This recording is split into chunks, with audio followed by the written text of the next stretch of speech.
Hey guys, Imperial 40k here. Today I've got another tactics video going your way. Today's tactics video is going to be on the almighty Assault Marines.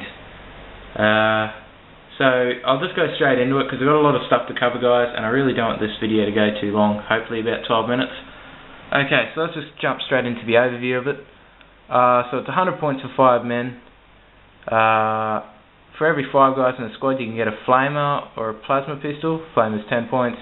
Plasma pistols 15 points. Flamer, I haven't really tried that idea. I probably prefer you just go with plasma pistols. They're slightly better.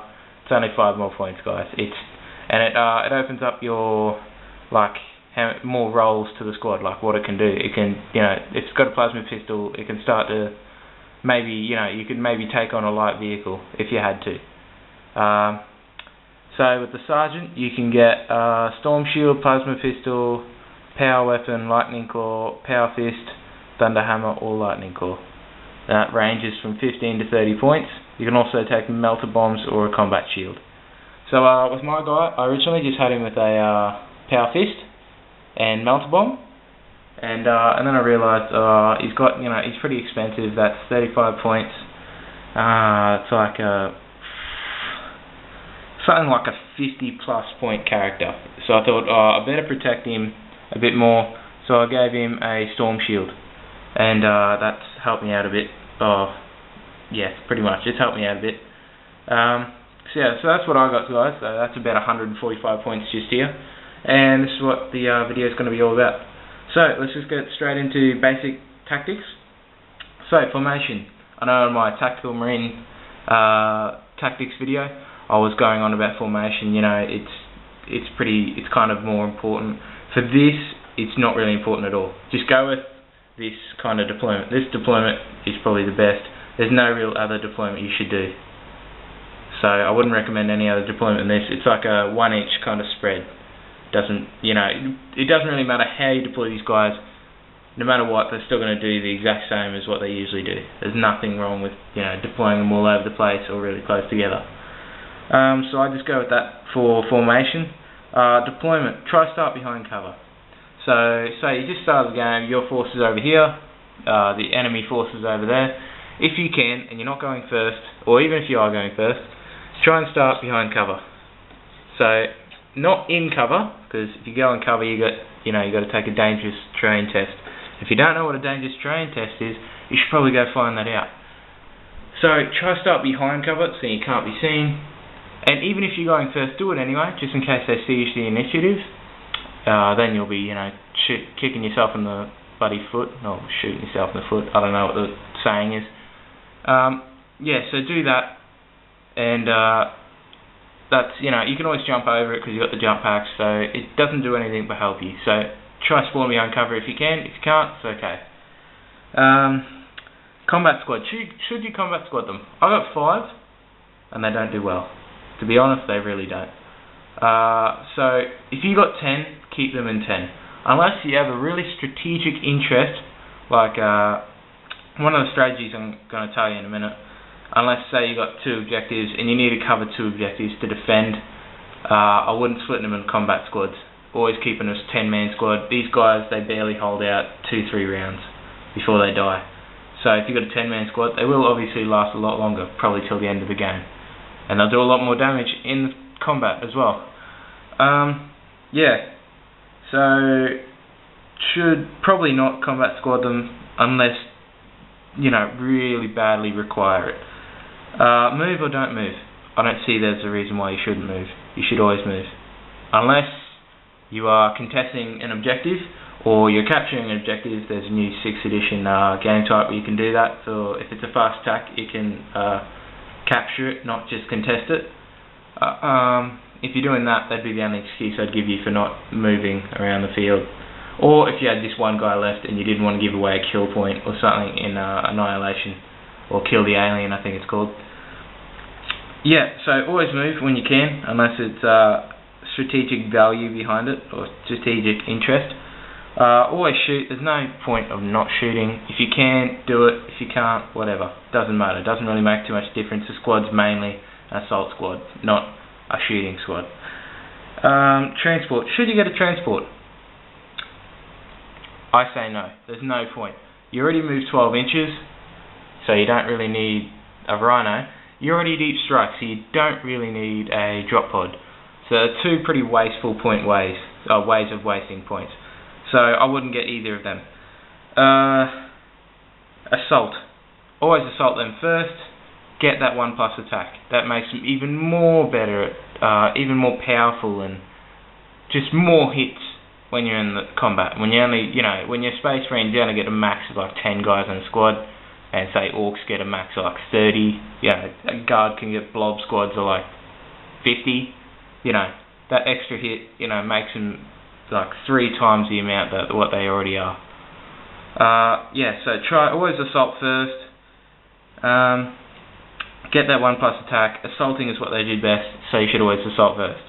So that's pretty much the basic tactics, what you should know, basic knowledge. Now we'll get into the strategies. Okay, sorry. Now, my first strategy has no risk. It's just defending an objective, pretty much. Because I don't really have a lot of strategies with these guys. These guys are really just, they don't do terribly well for me, and they don't really do terribly good. Well, that's the same thing, but whatever. Okay, so maybe you're defending a point. This Guard squad, and the enemy squad, they're coming up to take this objective here, of yours. Put the objectives kind of near some cover like this, where you can hide them, or even just behind some, or in a building or something. And, okay, so it's your turn, say it might be third turn by the time they get there. Charge out within 2 inches of them, between 1 and 2 inches of them, and you can not assault them. No matter how shit you roll for the assault, you'll always assault them. So they jump 12 over the wall, and there you go. All of a sudden, you've just cock-blocked that guy from getting that objective for a good 2 turns at least, before he either gets more forces or he wins the assault. Either way. So that's a good cock-blocking strategy. Really good, no risk to that, it'll always work. And even if they don't keep coming up and they go, oh shit, he's going to assault me, at least you're intimidating them. And they're going, shit, I can't go up there. At least they're not going to come to the objective for another turn, and that's the whole point of that squad. So, if they don't come up very close, that's alright. You can just sit there, be intimidating, be like something, be like that scary cat that's going to pounce out when you go to grab something. Okay, my second strategy. These guys can deep strike. If you don't already know that, at least you know now. Deep striking is great in 40k. It's what makes it easier to get up the field. So, these guys. So say you come in second or third turn, and you go, okay, there's a Guard squad. They're on an objective. Say here's the table edge. You go, alright, I'm going to scare the shit out of these guys, and go right there. Now, this is a chance kind of risk with this strategy. The only risk you're going to have is the chance of scattering somewhere else when you roll the scatter dice to see if you land where you want to. And it's a 1 in 3 chance that you actually land there. If you land on something like this, you can have like terrain, you can have a mishap, and something can go wrong. But if it does land there, it's all good. This tactic's going to go fine for you from now on. So yeah, your guy lands there. These guys all come in, and he goes, oh shit! All of a sudden, he's got this squad covering that objective, all in the assault. And if they're close enough, they will also contest it while being in the assault. Sorry about that, guys. Bit of fluff or something down my throat. So that's one strategy. You can also pair this up with a scout squad. So say you got a scout squad here, and they come in on the same turn outflanking. So there you go. They come in on that table edge outflanking. They come in. When you come in, you can't assault or move that first turn, and it counts as moving when you're shooting. Once you come in from deep strike or from outflanking. Actually, I'm not sure about deep strike. Maybe, probably the same. So these two guys are going to shoot the shit out of them. There might be 3 guardsmen left. Next turn, you can assault them, wipe them out.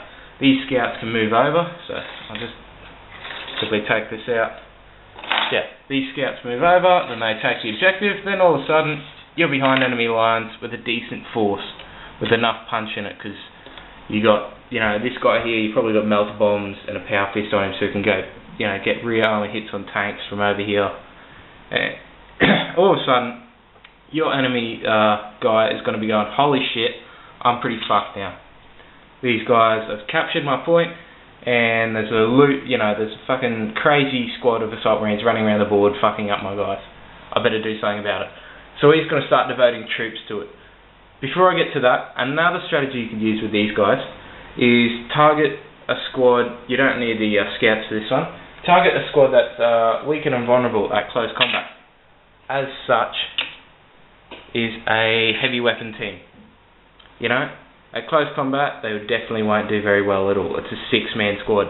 They only get one hit. If you assault them first, you're going to beat the shit out of them. There might be one guy left with one wound by the end of the assault, but he's probably going to fall back, maybe even fall off the board if he's right at the back. So you either target with deep striking, invulnerable, targets that are weak, or you target targets that are on objectives, and you pair up with scouts, so the scouts can capture it and you can wipe them out. And then after that, it's probably going to go, okay, shit, I need to send some guys back to help us out, otherwise the situation's going to get out of control. He's going to move up, say, I've got a sentinel, for example, he's moving back out of the front lines. Once again, you just use a squad like you did in the defense strategy. Well, if like I said in the defense strategy, charge him up and just cock block him from getting to that objective. Okay? So then you're pretty much safe. As long as these guys survive getting blasted and shot at, which they probably should, there should be at least one guy left, you can survive for 5 turns and keep that point. And then all of a sudden you probably won 3-1 points. There's 4 points on the game board. You've got all the others, he's only got 1. And the reason why he's going to be shitting his pants is he's going to go, oh shit, this is the point I should have, it's in my line. So he's going to start, devoting forces from his front line, back lines to take out these guys. That's also going to help your front line guys, like your tanks. They're going to have less guys to deal with. So, and then you're going to start charging up and fucking him up. You're going to, you're sandwiching him from the back, from the rear, and from the front. Okay, now my final kind of strategy, not really a strategy at all. It's probably what most of you guys have gotten once you've gotten a assault marine squad. Okay, so you start the game here, you're behind cover. Let's just say these guys are fucked off over there. Oh shit, that was close. So these guys are fucked off over cover. They start the game, and what they're going to do is they're just going to charge up the board and try to get to that, and just go try and beat the shit out of someone. So, he goes boom, boom, boom. He's just going to be jumping up with these 12 inches, trying to hide behind cover, not onto it, otherwise you get dangerous terrain test. And once again, if you don't know what the fuck that is, you should go fucking find out before, you try and execute the strategy. Well, it's not really a strategy at all. It's what most of you have done. If the cover doesn't help, like it's just a 5+ and you already got a 3+ armor, and there's nothing that's going to stop that 3+ armor, just charge straight towards whatever you want to go to. 12 inches every time. It's pretty much like being in a rhino. Being a rhino is probably a bit better. But, whatever. You don't need it for these guys. If you got 10, it's going to help you a lot more. If you still only got 5, like the Battle Force, like I do, try and use the number 2 and the number 1 strategy. They work a lot better. But if you really couldn't give a shit about the squad, use number 3. It doesn't really matter. With 10-man, it only helps you. It only works a lot better. And I don't have a 10-man, but I just know it works a lot better. Okay? I've done the math. It works out. So that's pretty much it, guys. Thanks for watching. Like and subscribe for more videos. Comment if you think I made a technical mistake with this video, like I probably I made something wrong, or I did it real wrong, or you just think my tactics are all out of whack. Or comment on what video I should do next. I know for sure I'm going to be doing the Rhino next, and then I'm going to be doing my 2 scout squads. And then I'm going to be moving on to, just anything you guys want, either the Terminators or the HQ or the tanks, whatever you guys ask in the comments, I'll do after the Rhino and the Scouts. Maybe even Imperial Guard, probably not yet, because I haven't even touched them since the introduction video. Also guys, if you haven't already seen my other 2 videos, you should definitely go on my channel, subscribe, check them out, and like them. And thanks for watching, guys. This is Imperial 40K signing out.